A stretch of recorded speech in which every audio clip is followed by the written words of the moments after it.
Hi guys! Welcome back to my YouTube channel, and for today's video ay part 2 ng ating short reviews about survey paying apps that I'm still using. So ang next na natin guys is itong Curious Cat.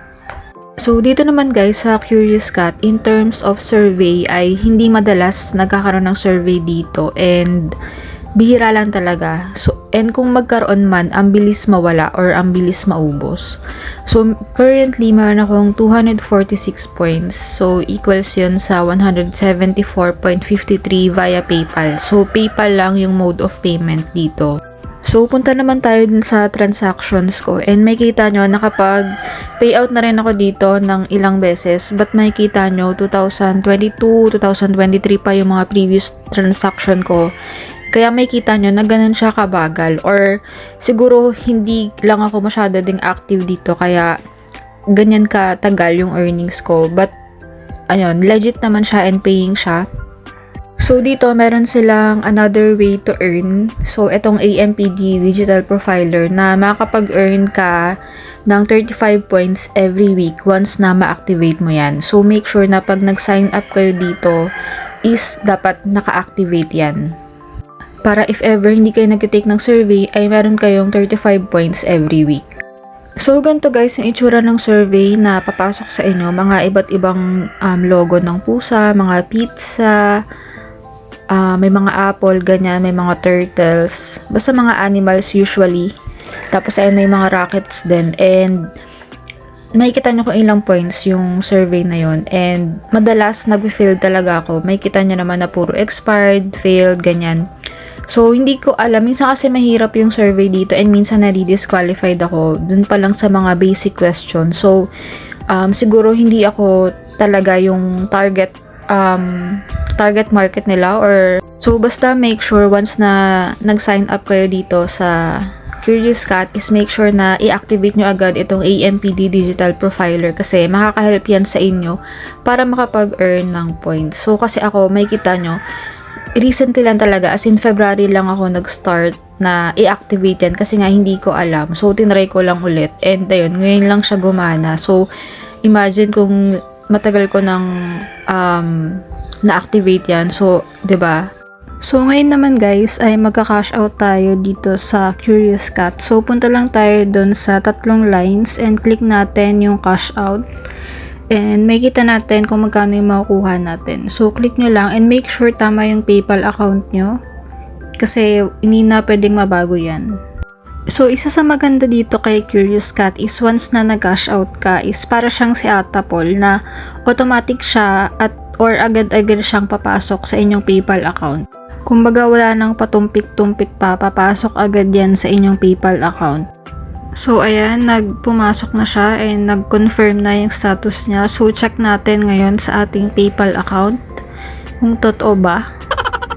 So, ayan, may kita natin na nag-notify na si PayPal na pumasok na nga yung ating kinash out. And ayun guys, so until now is paying and legit nga si Curious Cat. So, ang next natin is si Viewfruit. So, dito kay Viewfruit, ang survey rate ko para dito is siguro mga 6 or 7 out of 10 kasi marami siya laging choices ng surveys. So, makikita nyo dyan iba't ibang points ng survey and marami talaga siya guys. Makikita nyo din kung available siya via phone or laptop. So, pag nakalagay lang dyan is PC and then sa phone kayo nagtitake ng surveys is hindi nyo siya ma-open kasi kailangan kung ano lang nakalagay, dun nyo lang siya pwedeng i-open. So, dito, meron din siyang pampalubag loob na points. So, if ever hindi nyo makuha yung survey, is nagbibigay siya minsan ng 1 or 2 points. Though maliit, pero at least, diba, merong points kahit paano. So, dito, kailangan mo ng 2,500 points para makapag-payout. So, yun yung minimum niya. So, equals yun sa $5. So, medyo palaki siya compare sa mga iba and talagang kailangan mong ipunin para makapag-cash out ka. Dito kay Viewfruit ay pangalawang beses ko nang nakapag-cash out dito kasi since hindi ako ganun ka-focus sa survey is matagal talaga akong mag-earn. Pero at least, diba, nag-earn pa rin kahit paano. So, ang mode of payment dito is via PayPal din, and once na nag-request ka ng cash out or nag-redeem ka, isaabutin ka ng 1 to 2 weeks before siya pumasok sa iyong PayPal account. So, medyo matagal. So, dito sa Viewfruit, maya din yung pasok ng survey dito. So, minsan 4, 5, 3, mga ganyan. And kung maubusan ka man ng survey is after 10 minutes, 15 minutes, may papasok ulit na bago. And hindi naman ganun kahirap yung mga surveys dito. Kasi minsan, kung if ever mag-failed ka man, bibigyan ka nila ng points. And minsan,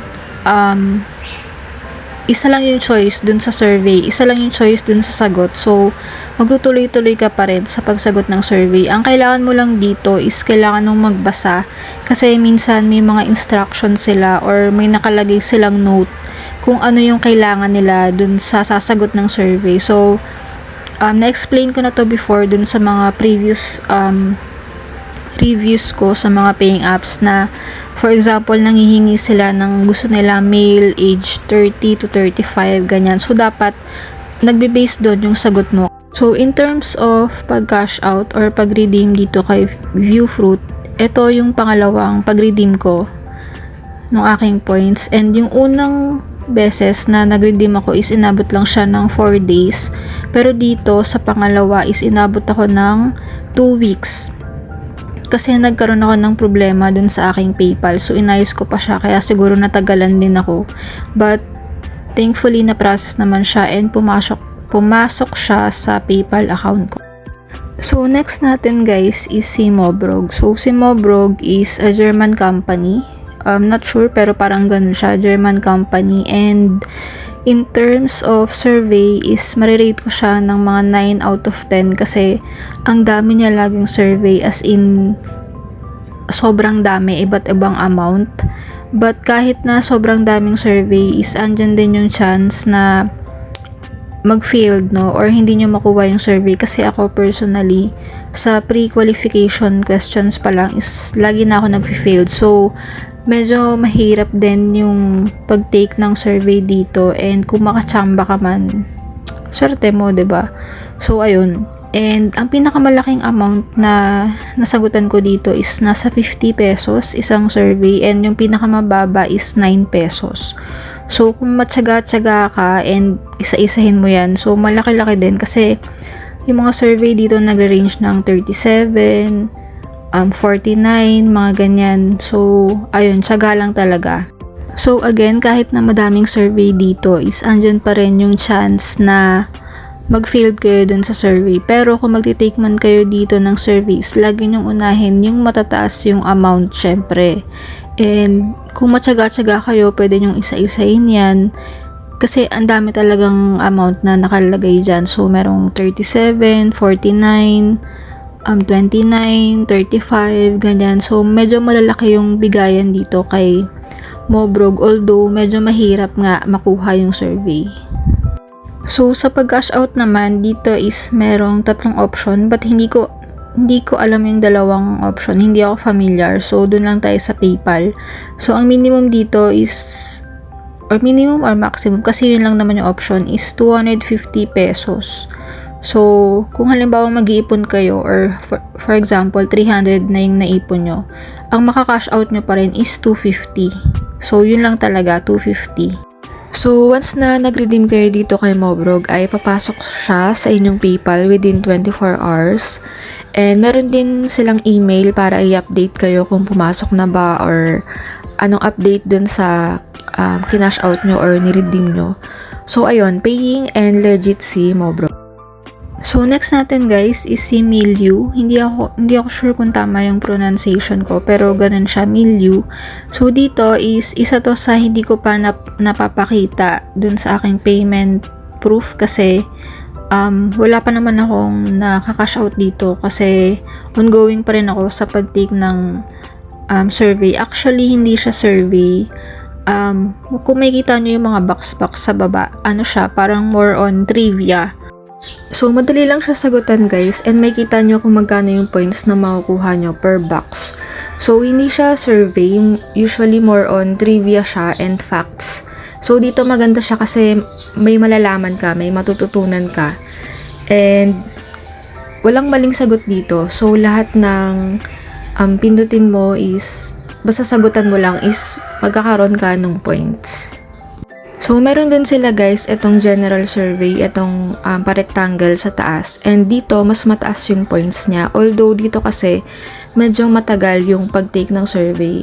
Actually, mga basic questions lang to about sa'yo. And so, may kita nyo sa video na matagal yung progress line niya. So, medyo mahaba-haba nga yung ganitong survey. Kaya ako, hindi ko siya tinitake kasi medyo tamad ako sa ganito.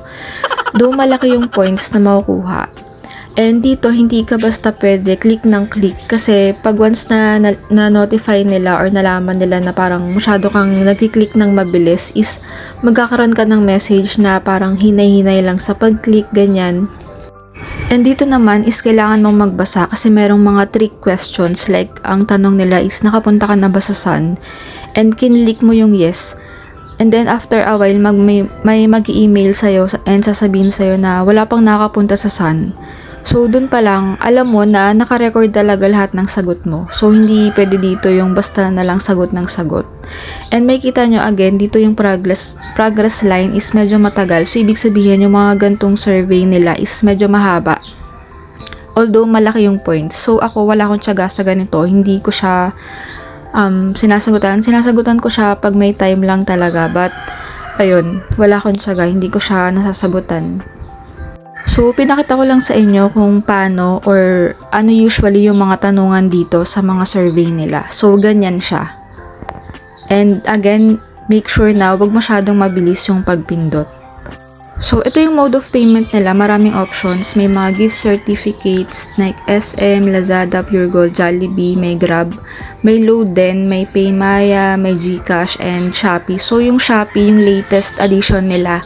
Kasi ang pinaka-last dati is GCash lang. So, sa GCash and Shopee is medyo mataas yung points. So, yan ang target ko, yung GCash. Kaya iniipon ko pa. So, once na ma-reach ko yung 26K ay ipopost ko din yan para i-check kung totoo bang paying itong si Milyu.